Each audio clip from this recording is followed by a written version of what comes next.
you've seen him on Field of 68. You've interacted with him on social media. It's Terrence Oglesby, and he's here to join us, talk a little UConn basketball in the summer. So, Terrence, thanks so much for hopping on. Yeah, you've interacted with me. Yukon fans love old TO. That's for sure. They love me. No, life's good. I'm excited to be here. A lot of good basketball played over the summer, and Yeah, UConn's going to be really good again. So there's a lot to celebrate there. So what a turnaround it was from yeah. the old American Conference and playing your conference tournament in Fort Worth, Texas.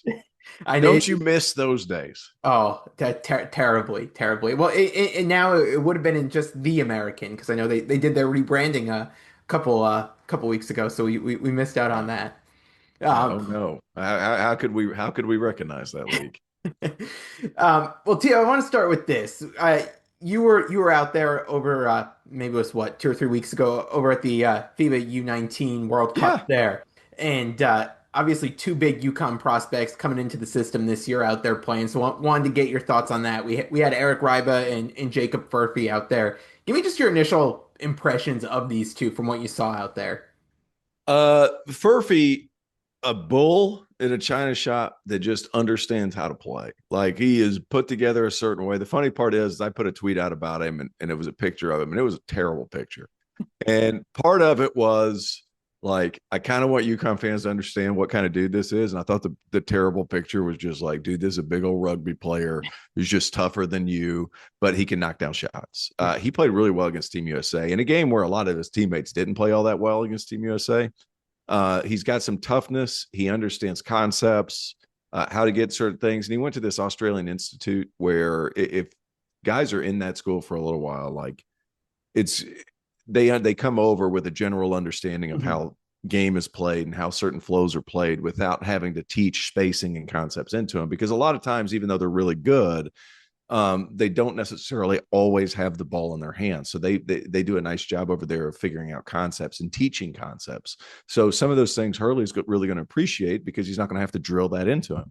So to me, like that's really exciting. Cam Spencer, bigger than Cam Spencer, same level of toughness.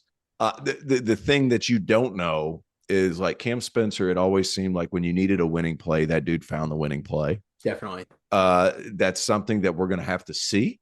But as far as the general feel after watching him play, his propensity to get to open spots, to find creases in the defense, to be able to just take advantage when advantage situations were given to him, whether that was a closeout or a pick and roll, he was just so smart in how he was able to attack those things.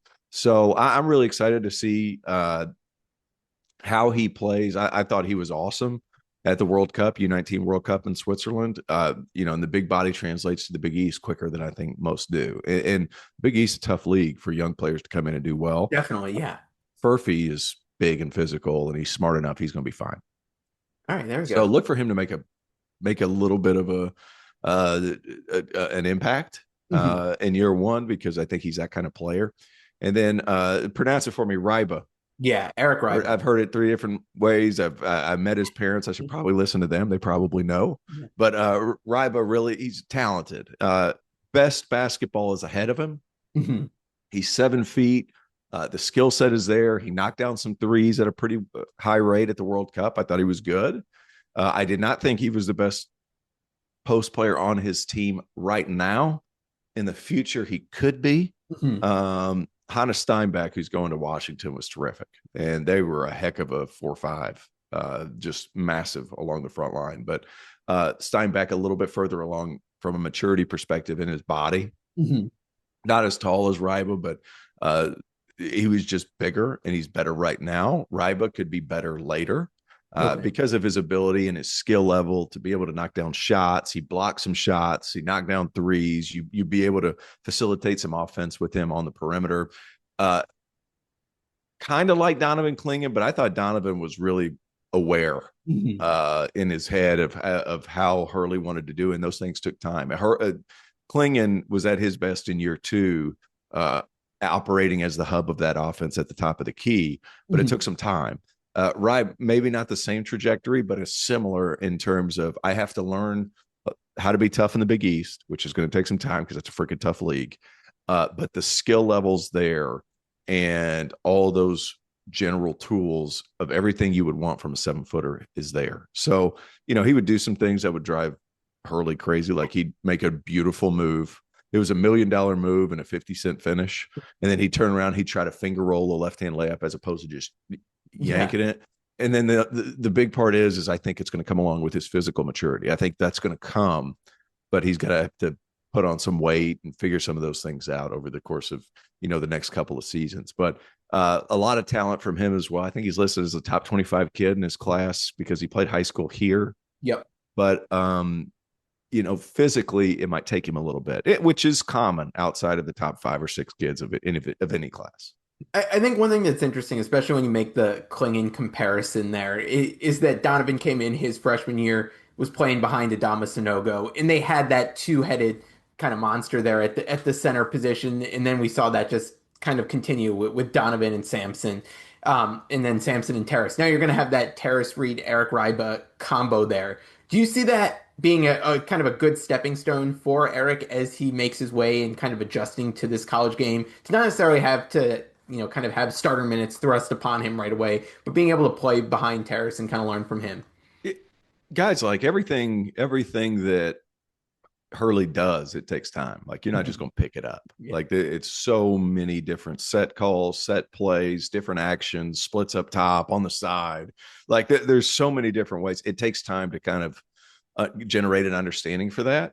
Can he do it in year one? I think you're going to see very small pockets of it. Mhm. He's going to play behind Terrence Reed because Terrence Reed seems like to me he's just built for the Big East and how Yeah. physical he is, and guys just bump off of him, and he plays with a certain tenacity. Reibe is going to learn from playing from him because everything that Reed does is exactly the opposite of everything that Reibe does. So you're going to have an interesting yin and yang between the two, which if you think back to, that's kind of the same as Sonogo and Yep. Klingon. So the comparisons are obviously there. Do I think Terrence Reed is a Dama Sonogo? No, I don't think he's that, but I do think he's very good. So it's going to be fun to see how they can orchestrate some different things offensively, Mhm. according to when either one of those 5 men are in the game. Yeah. Going back to Furphy a little bit, this roster that Dan has cultivated, it's a stacked lineup. I mean, he could play 10 guys if you want. How do you see the minutes maybe playing out for a guy like Furphy, especially coming in right away? It's impossible, but for me to know. I think the really, and I see Dan and we talk and about different players. I never go into it. I feel like it's a delicate balance between like being a media guy and talking to coaches Yeah. and kind of over asking. Hmm. So we talked about it. He's obviously thrilled with his lineup. He's in, true to form, like he loves everybody he brings in. But it's as far as playing time can go, I think the really interesting thing is I think the IQ of this group with Caravan coming back, and then this Demery stepping in, coming from Georgia. I think the collective IQ of this group is good, and I think it's a big physical group. As far as minutes, the interesting thing is where do you put him? Hmm. Because, Braylon Mullins is really good. And he's coming from, I want to say Indiana, and Yep. he played for this Indiana elite team, and he's obviously very smart. He's geared a certain way. He's wired a certain way. And then you have Furphy coming over, who's also very smart and understands how to play and can really shoot it. I think the lineups that you can throw in, if you really wanted to have like big time shooters in the game, and you go between Mullins, Furphy, and Solo Ball, Yeah. Yeah. like, you don't talk about deadly from beyond the arc in a league that doesn't shoot the three ball all that well. Big East isn't a great 3-point shooting league by and large. And Mhm. that's what sets UConn apart, in my opinion. It's as far as rotations are concerned, 10 deep is accurate. I think you can just go with a hot hand on a given night. And the thing that really excites me about UConn's roster is like the smallest guy you're going to play is Solo Ball, who's got arms to hug the entire team at the same time. Like, you know what I mean? Like Yeah. he's got Yeah. a Oh, 100%. crazy wingspan. So you look at the collective size and what went back to UConn winning their 2 national championships. They were physically overwhelming from 1 to 10. Yeah. And now you look at the collective size of the entire roster, and it's kind of along the same lines. I mean, 6'5", 6'3" solo ball. He's taller than that, and he's going to play taller than that because, like I said, arms for days. Braylon Mullins, 6'5". Caravan, was he 6'8", Yeah. 6'9"? Terrace Reed, just a beast. Then you bring 7 feet off the bench.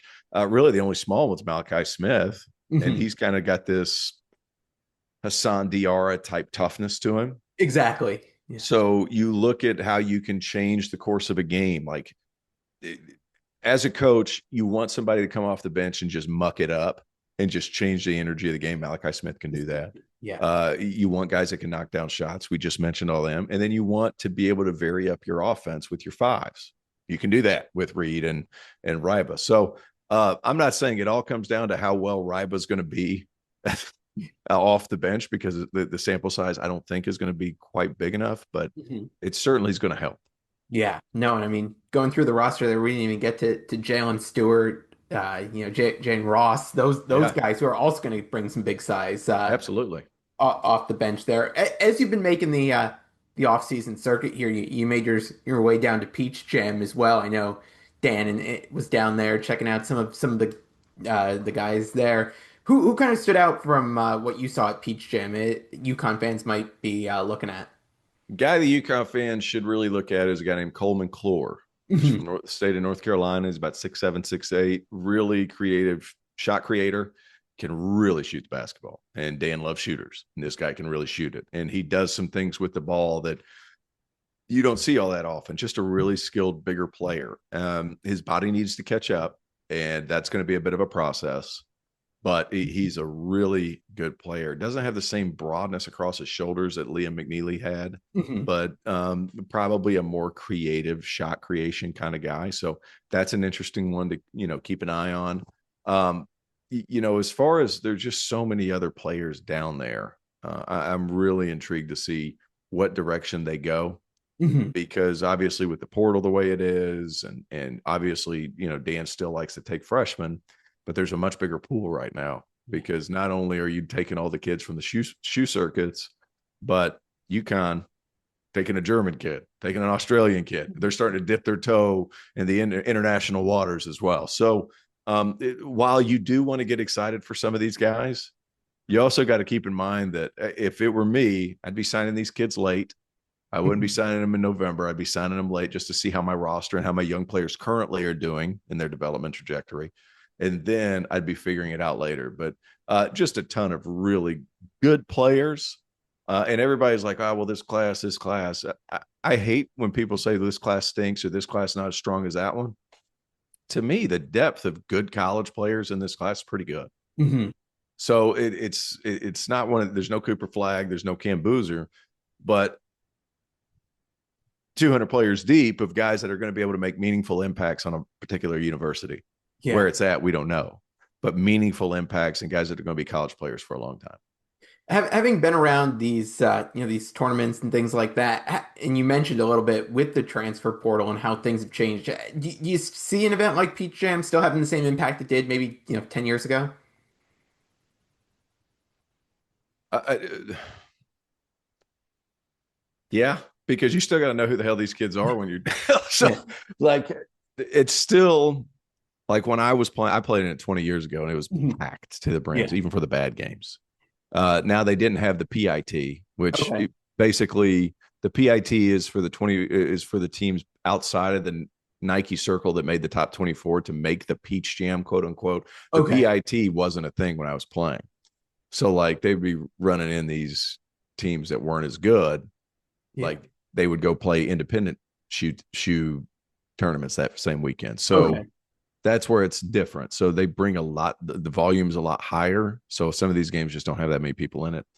Um, is it as big a deal? It is for the top 15 or so players. Past that, you're looking at guys, I think I saw a kid, he was a top 100 player. He just committed to Loyola Chicago.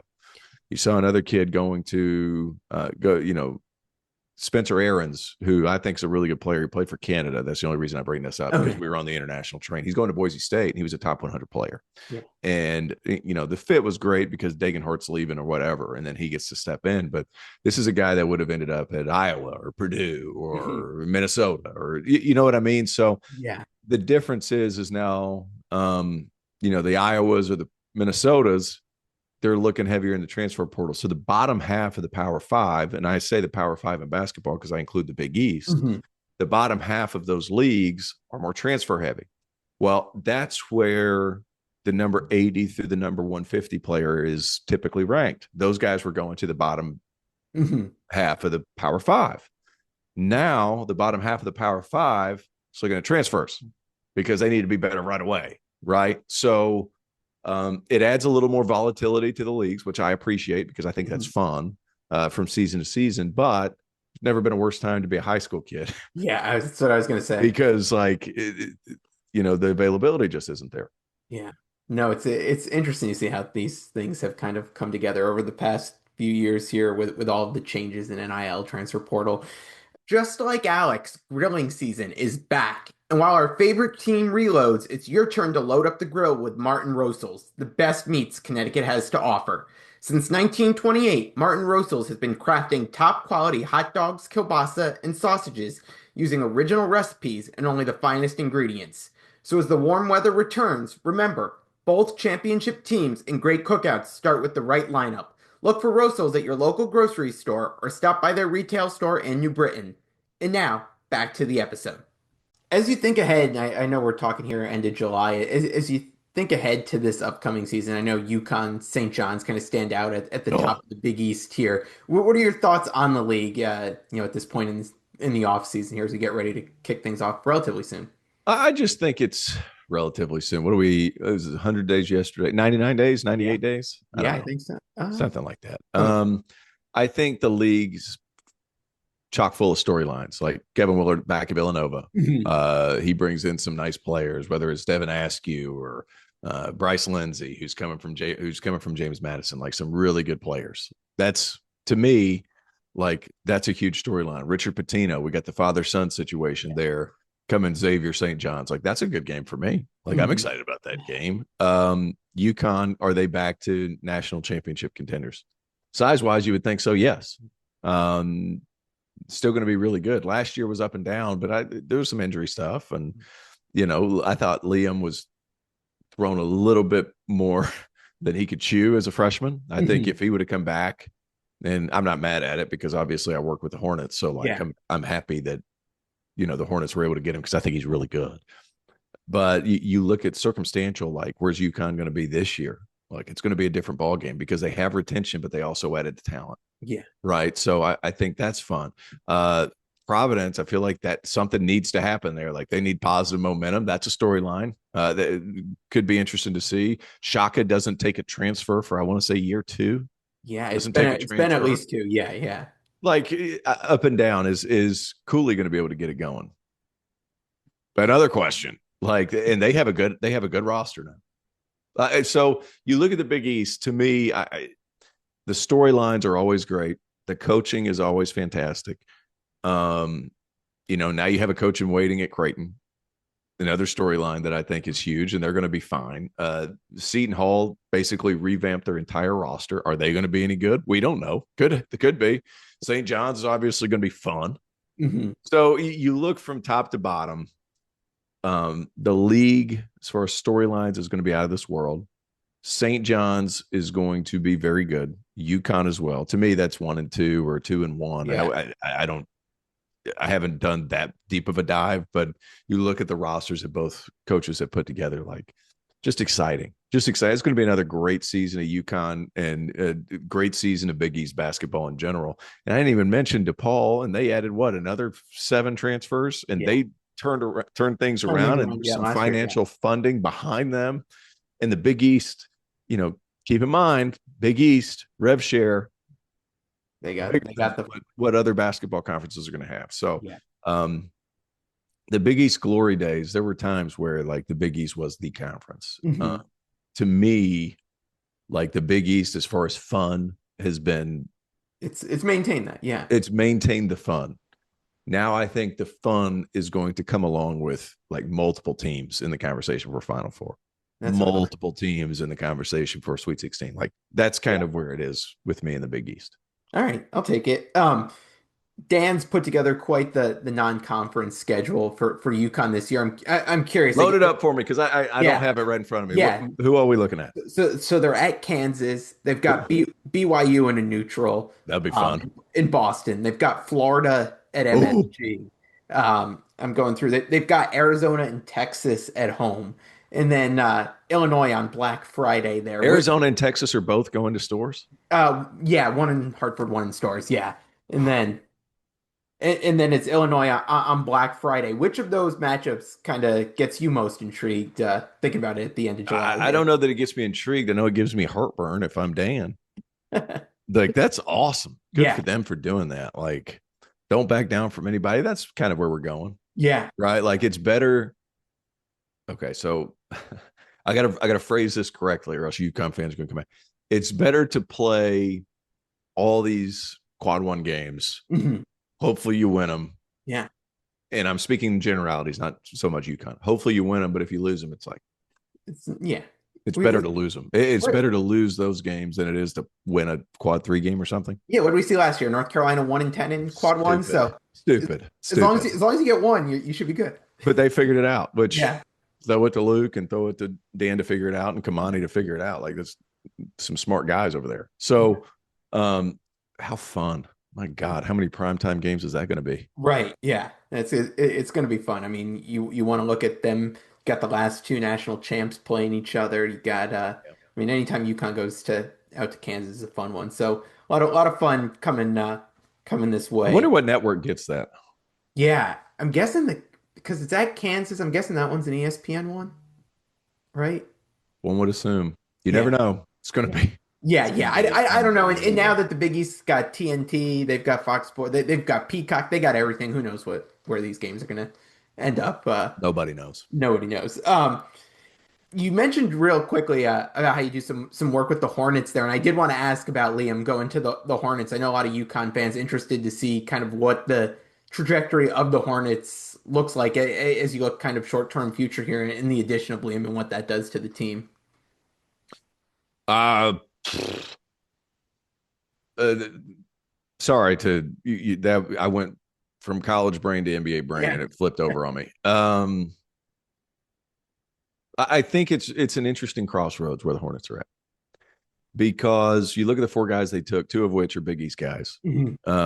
Kalkbrenner, Yeah. Liam McNeely, Weird seeing those two together. high Weird. character, uh, high leverage role players, and Kalkbrenner obviously a terrific defensive player. My to start with him, I worry about his ability to change ends because the Mhm. NBA is so freaking fast. Yeah. So to me, that's a bit worrisome. But I mean, he had a game-winning block in the summer league, and that's exactly what you pick That's what you him want from early him. in the second round for.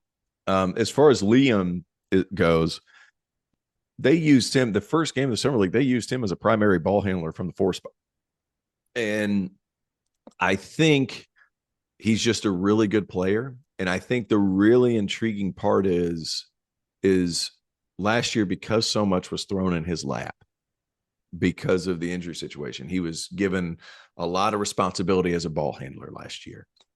To me, like that is going to benefit him so much at the NBA level. Mhm. And you already saw the results of some of those things in the first few games of Summer League. Now, Summer League is, I'm just going to be honest with you. Like, as a player, I was trying like hell to get to Summer League. It's a shit show. Like when it comes to actual basketball, Yeah. you get 3 or 4 games of good basketball, and then it's just like, well, that guy needs to re up his passport because my man's going to Latvia next week. Like, and I say that as a guy who played 8 years abroad. Yeah. So like, it's the competition is not NBA competition. There are some NBA athletes there, but it's not the same. It's apples and oranges. Yeah. So, but I think the things that Liam does really well is I think he's going to be a plus shooter at the NBA level. Didn't shoot it great at UConn, but I think a lot of that had to do with the responsibility that was put on his shoulders because he was having to Mhm. do so many other things. Yeah.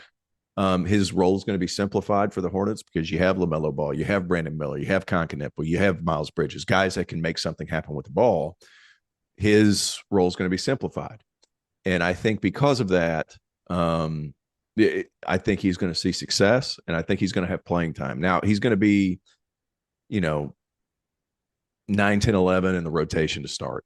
Hmm. But just because he's so solid and you can count on him, look for his career to be long. Yeah, And I think he's going to get paid a lot of money. I'm a big Liam McNeely guy. He's going to say and do the right things. He's going to show up when you need him to. And I don't think you're going to have the fluctuations in effort that have been the case with the Hornets yeah. at times. Okay. So, All right. Seems promising, and they've got Kemba in a coaching role there, so it'll be nice to hey, have. Kimba just got married. Yeah, he did. So Hey, one of the all-time good guys, Kimba yeah, Walker, by the way. yeah, we I was able to talk to him a couple times this season, and it's kind of a misconception. You work in the NBA and you think like, well, I'm probably around the team all the time. no, Not the case. Like I'm just like I go do my job. Those guys are doing their job.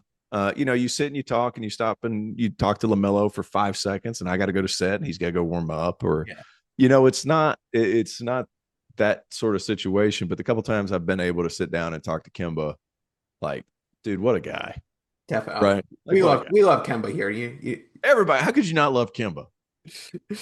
um. Killer. I'll wrap with this one for you. It's been and I'll make you throw your brain back to college basketball here. It's been Okay. the hot topic and hot take of the summer here when it comes to college basketball. Leave the tournament at 68, or an expansion guy? Don't care. Hey, that's an easy Hey, way to look, settle it, I guess. You, like, will it improve the quality of the tournament? No.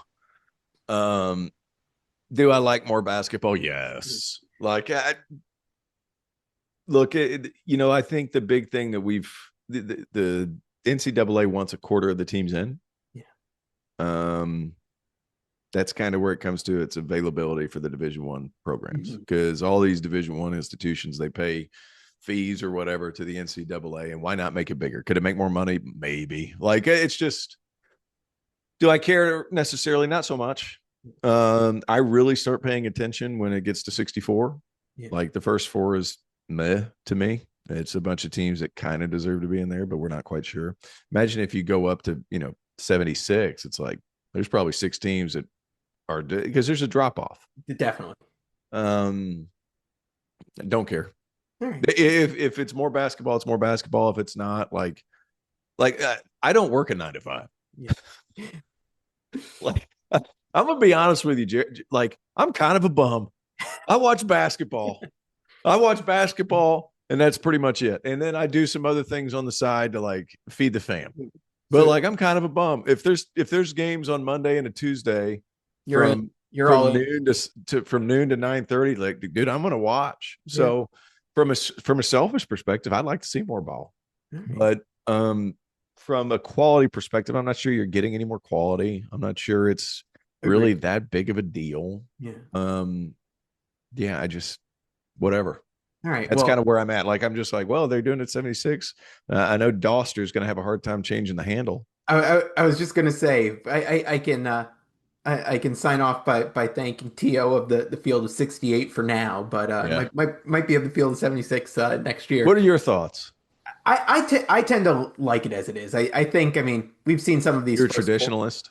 Yeah, I am. I mean, we've seen some of these first four games be pretty ugly to begin with in the first place, and start tacking on some other teams at that level. I don't know necessarily you get much better basketball. I mean, I'm with you. Carolina shouldn't have been in the tournament this year. Yeah, And it's at 68. And I yeah, think they were team 68. yeah. No, They should have been in.